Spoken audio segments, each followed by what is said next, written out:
The next one we're going to do is the inner races on this housing. If I turn this around, you might be able to see the bearing just here. Alright, now when I do this one, we've got to make sure that there's no dowels or anything like that, because with the force of the press, if there's any dowels in it and it's not even, it can crack the casing. You don't want that, spoils your day. Now, at the same time, just take this race out. I have a bearing tool here that fits just snug in there. You don't want to press it on the race, you want to press it on the edge. So these came in a stock box. I'll put a picture up now, and I'll just get JP to just turn them down a bit so they're always located nice and square. So we put that into there, and now we need something to go around that and push it down. And then with a bit of flat plate, we can put that over the top, make sure it's nice and square.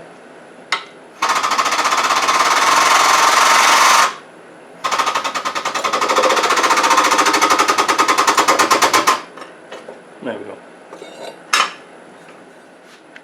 Now for the other side of the cover, for the input gear, we're supposed to put a shim behind the bearing here, the race.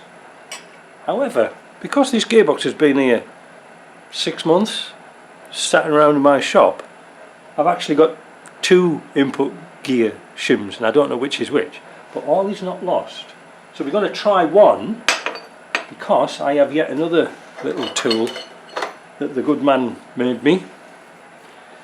And this tube here, you can notice it's got a little step on it here. It's not like the Happy Monday step on, but that allows us to go in here and push the bearing out without damaging it.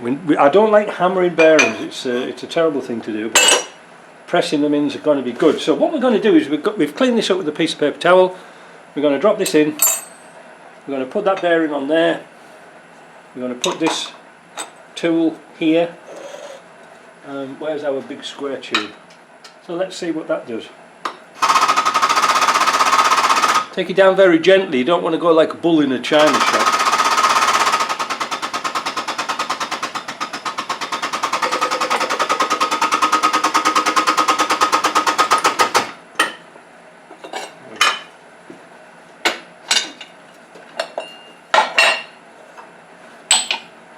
Right, let's go and try that. Now you could see, and I could see by the hoses going like that, that it's nice and flat. So we can see the shim in there, and this is why this has got a bit of a recess, because it hits the bearing, not the shim.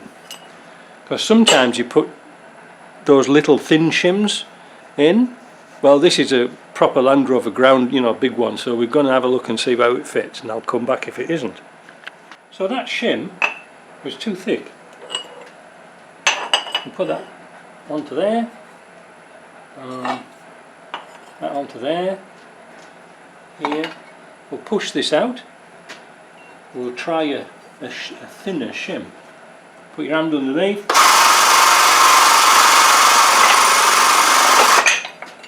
And there you go.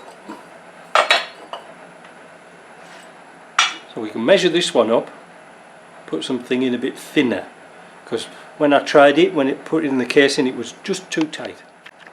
So I couldn't quite find the correct shim, so I'm having to resort to using some Ashcroft shims and just take some random shims about 3mm and work from there, because then we can work up increments up and down. Anyway, we'll press this in.